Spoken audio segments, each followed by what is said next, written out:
એની અંદર જે લેખક હતા ઈ જે ઓલી સ્ત્રી હતી એની સાથે એને પ્રશ્ન પૂછે છે અને શું પ્રશ્ન પૂછે છે કે તમને ખોટું ના લાગે તો હું તમને પ્રશ્ન પૂછું, પરંતુ મારાથી હવે રહેવાતું નથી, આનું પરિસ્થિતિ જોઈને મારાથી હવે રહેવાતું નથી એવો પ્રશ્ન પૂછે છે।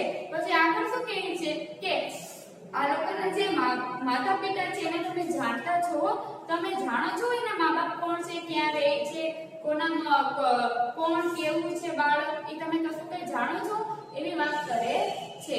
જોઈએ હવે આગળ શું કહે થાય છે,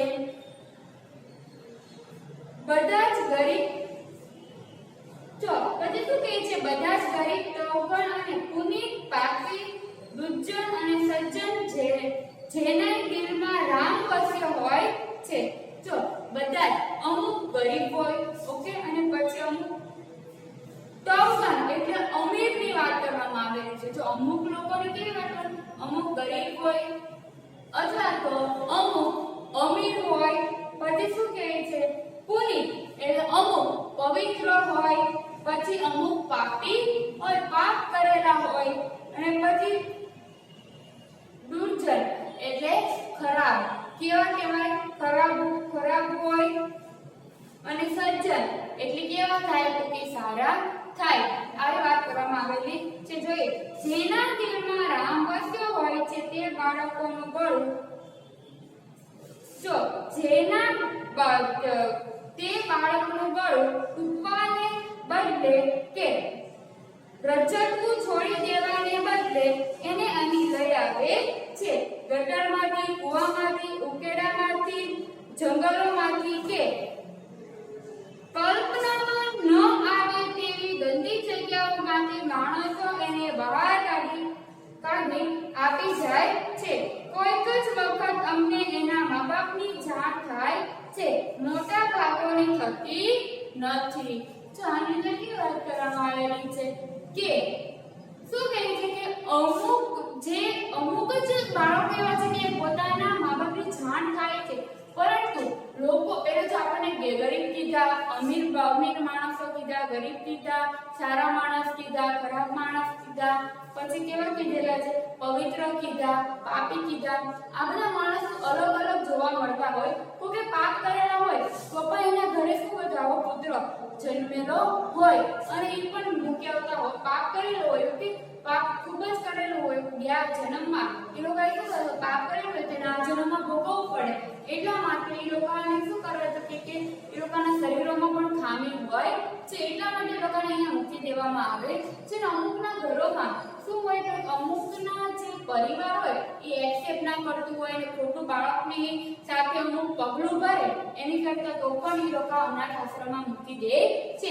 કે જેથી બાળકોની સાથે શું થાય ગેરવ્યવહાર થાય ને અમુક સમાજ એક્સેપ્ટ કરે નહીં, એની વાત કરવામાં આવેલી છે। જોઈએ હવે આગળ તો શું કહે છે કે અમને લોકોને તો અમુક લોકો શું આપી જાય છે કે બાળક આપી જાય છે કે ક્યાંથી તો ગટરમાં પડેલા હોય, કચરાની પેટીમાં પડેલા હોય, પછી ક્યાં કીધેલા છે કૂવામાં પડેલા હોય, ઉકેડામાં પડેલા હોય, અને ગણી ન શકાય એવી જગ્યાએ બાળકો પડેલા હોય છે, ત્યાંથી ઉચકીને જે જોઈ જાય માણસો કે ઈ અમને આપી જાય છે, પરંતુ અમને બધા બાળકો છે એના મા બાપની શું હોતી જાણ હોતી નથી, ખાલી થોડા ઘણા એવા બાળકો છે એના મા બાપની શું હોય છે કે જાણ હોય છે। એમ કિશોર બ્લોક બાજુ આગળ વધતા હતા અને પછી એવી રીતે ધીમે ધીમે શું થતા હતા કે ધીમે ધીમે બ્લોક તરફ આગળ વધતા હતા। તમે આ બાળકોને કેવી રીતે તૈયાર કરો છો? જો એ પ્રશ્ન પૂછે છે, જેનો પુરુષ હતો એ પ્રશ્ન પૂછે છે, શું પ્રશ્ન પૂછે છે કે તમે આ બાળકોને કેવી રીતે તૈયાર કરો છો, કેવી રીતે તાલીમ આપો છો? તો તે શું કહે છે કે તેઓ એમની પછી શું કહે છે કે તેઓ એમની કમનસીબ દશાથી માહિતગાર હોય છે। એટલે દશા એટલે શું થાય પરિસ્થિતિ, કમનસીબ એટલે અમુકે કહેવાય ને પુણ્ય કરેલા હોય કે પાપ કરેલા હોય તો એને શું કરવું પડે ગમે ત્યારે ભોગવવા પડે. એટલા માટે શું કહે છે કે અમુક લોકો તો કમનસીબે પણ પરિસ્થિતિ ભોગવતા હોય છે. એ ઉંમર લાયક થાય ત્યારે નોર્મલ માણસને માફક આ દુનિયામાં જોડાઈ શકે છે. સમાજ એમને કઈ રીતે સ્વીકારે છે? તમારો અનુભવ શું કહે છે? જો પછી શું કહે છે કે જો એ લોકો આ અત્યારે નાના હોય છે કે ત્યારે આવે છે કે તમે પછી તાલીમ આપો એટલે અમુક ઉંમર થાય એટલે પછી થોડા ઘણા સુધારો આવે છે એ વાત કરવામાં આવેલી હતી. તો શું કહે છે કે તમે લોકો અત્યારે તો નાના છો કે પછી તમે ધીરે ધીરે તમે મોટા થાય તમે એને તાલીમ આપો તો પછી તો થોડો ઘણો સુધારો તો આવે કે ના આવે અને પછી એ સુધારો આવે છે પછી સમાજમાં જાય અને સમાજ એને શું કહે છે એ તમે મને કહેશો એવો પ્રશ્ન પૂછે છે. જો પછી શું કહે છે આ બાળકોને સર્વ રીતે તૈયાર કરવામાં અમે અમારાથી બને એટલું બધું જ કરીએ છીએ. જો આને શું કહે છે કે આ બાળકોને અમે લોકોને બને એટલો પ્રયત્ન કરીએ છીએ કે આ બાળકો કે સરખી રીતે તાલીમ મળી શકે, સારા બાળકો થઈ જાય, સરખી રીતે નોલેજ આવે અને સરખી વ્યવસ્થિત રીતે રહી શકે એવી રીતે બનતી બધી જ કોશિશ કરીએ છીએ. પછી શું કહે છે કે આગળ જોઈએ એમની બુદ્ધિની બીજી શક્તિઓને લક્ષ્યમાં લઈને એને લાયક તાલીમ આપવા અને પૂરો પ્રયત્ન કરીએ છીએ. મોટા ભાગે સફળતા મળે છે અમને, પરંતુ કેટલાક બાળકોની બાબતમાં અમે નિષ્ફળ પણ ગયા છીએ. તો આનંદ શું કહે છે કે એ લોકોને બાળકોને જોઈને એ લોકોને તાલીમ આપવામાં આવે છે. કેવી રીતે કેવા બાળકો છે, કોઈ શારીરિક રીતે બીમાર છે, કોઈ માનસિક રીતે બીમાર છે અને કેટલું કોઈ કરી શકે, કેટલું કોઈ શું કરે મગજમાં ઉતારી શકે એ પ્રમાણે અમે લોકો એને તાલીમ આપીએ છીએ. અને કેટલાક બાળકોને અમે તાલીમ આપીએ તો એ બાળકો શું થઈ જાય તો કે સરખી રીતે સાજા પણ થઈ જાય અને પરંતુ અમુક બાળકોમાં અમે શું થાય તો નિષ્ફળ પણ ગયા છે. કે એવું નથી કે બધાને તાલીમ આપ્યો કે જેમ કે 50 વિદ્યાર્થીઓ હોય કે 50 નો કહેવાય ને આપણે 50 વિદ્યાર્થીઓ કે અને બધાને અલગ અલગ તકલીફ હોય, કોઈ માનસિક રીતે હોય, કોઈના મમ્મી પપ્પા ના હોય ત્યારે અને પછી કોઈક કહેવાય ને શારીરિક રીતે હોય તો પછી એમ કહે છે કે બધાને અલગ અલગ તકલીફ તો રહેવાની. તો એમ કહેવા માંગે છે કે જો 50 વિદ્યાર્થી હોય અને આપણે એમ વિચારીએ કે ચાલો બધાને આપણે તાલીમ તો આપવાના જ છીએ, પરંતુ આપણે એમ કહીએ કે 50 સરખી રીતે સાજા થઈ જાય, સરખી રીતે રહેવા માંડે, વ્યવસ્થિત રહે એ પોસિબલ છે નહીં. કેમ? કારણ કે બધાના મગજ એક સરખા હોતા નથી. બધાની મગજમાં જે કેચઅપ કરવાની શક્તિ હોય એ એક સરખી હોતી નથી. કોઈકને એકવાર બોલે ત્યાં યાદ રહી જાય, કોઈકને 3-4 વાર બોલે તો યાદ રહે અને કોઈકને વારંવાર એનું ગ્રહણ કરે તો યાદ રહે છે. એટલે શું કહે છે આની અંદર કે બધા બાળકો એક સરખા હોતા નથી. અમુક બાળકોમાં અમે શું થયા છે કે નિષ્ફળ પણ ગયા છીએ.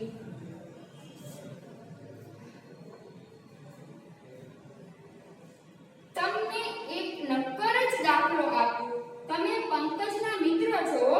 પંકજ એ આ સંસ્થાની આગવી સ્થિતિ છે. તમે જાણો છો એનું નામ અમાએ જાણી બુજીને આ રાખ્યું છે. એક કાદવનું કમળ છે. જે મેં તમને પહેલા જ કીધું હતું પંકજમ એટલે શું થાય એક કાદવનું કમળની વાત કરવામાં આવેલી હતી. આ જે શબ્દ છે એનો અર્થ એ થાય છે કે પંકજમ એટલે કાદવનું કમળ.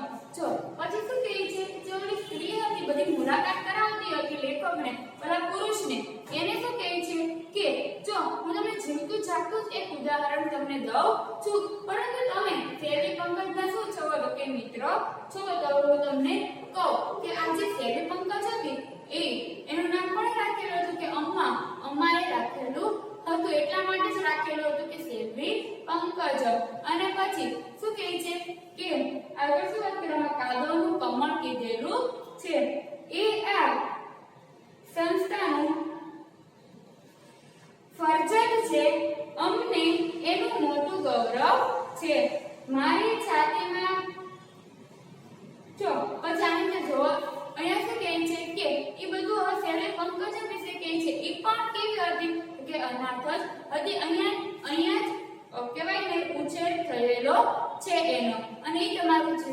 લાગતું ઉદાહરણ છે, તમારી નજર સામે જ છે.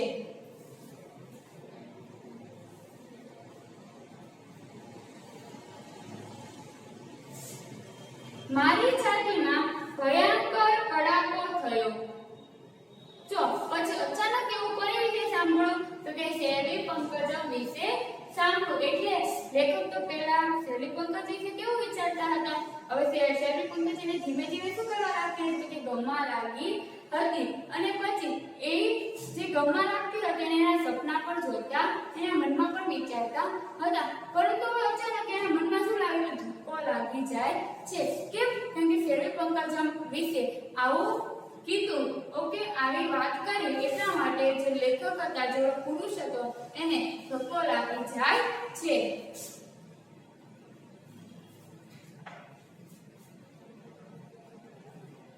આ સૌમ્ય અને શાંત છોકરીની જોડ શોધવી મુશ્કેલ છે.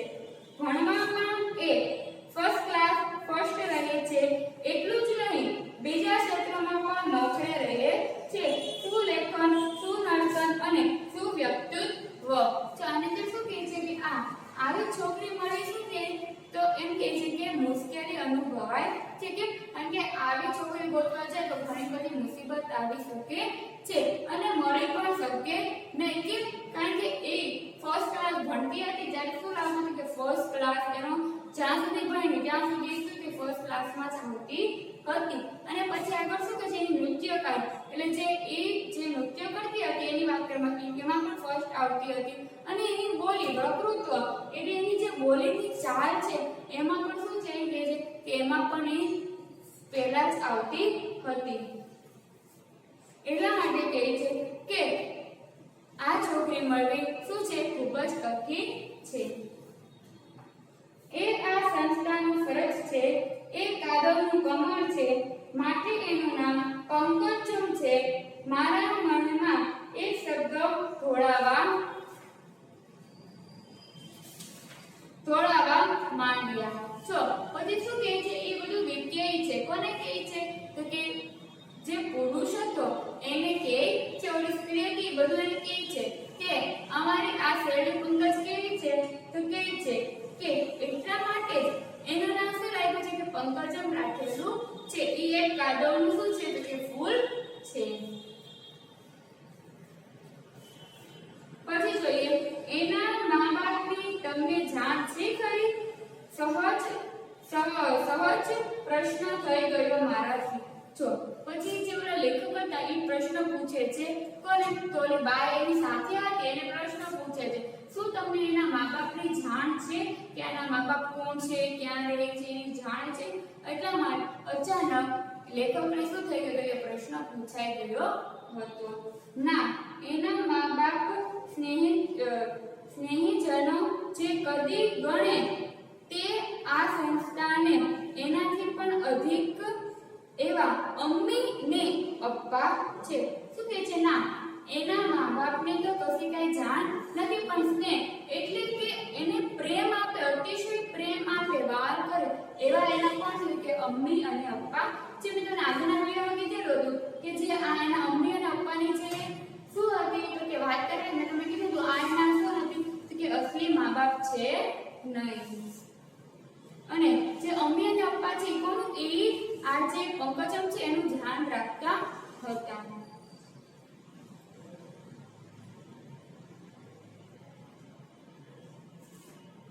મારા હૃદય અતલમાં શુદ્ધ પૂર્વગ્રહી સળવળવા માંડ્યા. આને કેમ પરણાય? આ કોણ હશે? એની માં જરૂર પતિતા જ હશે, એવો વંશવેલો હશે. ઓ મારું મન એવું વિપરીત બની ગયું. પછી હવે અચાનક લેખકના મનમાં વિચાર આવે છે, અનાથ છે કે આના મા બાપ કોણ હશે, એની માં કોણ હશે, કોઈ બીજી જ્ઞાતિ એવું તો કશું કઈ નહીં હોય ને. એવું એને શું આવશે કે વિચાર આવવા માંડે છે કે હવે આની સાથે મારે કેમ લગ્ન કરવા, મારે આની સાથે લગ્ન સંબંધ કેવી રીતે બાંધવો, આ કોણ હશે, આની માતા કેવી હશે, મને કશી કઈ ખબર હતી ને મને હવે કશી કઈ ખબર છે નહીં. એટલા માટે મનમાં જે પુરુષ હતો જે શેરડી પંકજને જોવા આવેલો હતો એ મનમાં શું થાય છે તો કે વિચારમાં પડી જાય છે. અમે કિશોર બ્લોક આગળ આવી પહોંચ્યા. નાના નાના વાડામાં પંકજ કિશોર કિશોરીઓના સસરાની સંભાળ કેમ લેવી એના પર સમજૂતી આપી રહી હતી. જો પછી શું કહે છે, જે કિશોર બ્લોક હતો એમાં એ લોકો જાય છે અને ત્યાં કોણ હોય છે કે નાના નાના બાળકો હોય છે અને એની સાથે કોણ હોય છે, શેરડી પંકજમ હોય છે. અને શેરડી પંકજમ હોય છે અને એને શું કહે છે કે એને સમજાવતી હોય છે, નાના બાળકો છે એને સમજાવતી હોય છે. શું સમજાવતી હોય છે તો કે સસલાની સંભાળ ધ્યાન આપણે કેવી રીતે રાખવું જોઈએ એનું નોલેજ આપતી હોય છે. અને પછી જોઈએ આગળ. મારી સામે જોઈ એને એક મોહક સ્મિત વેર્યું, પરંતુ શીશ બની ગયેલા મારાથી સામું ન હસાયું. તો પછી શું કહે છે, અચાનક પછી એ ત્યાં જોવા જાય છે અને પછી જે શેરડી પંકજની નજર કોની ઉપર જાય છે તો કે લેખક ઉપર જાય છે. અને અચાનક ધીમે રહીને જે પંકજમાંથી સ્માઈલ હસી દે છે, પરંતુ લેખકથી હસાયું નહીં. બીજું આપણે આગળના વિડીયોમાં જોઈએ.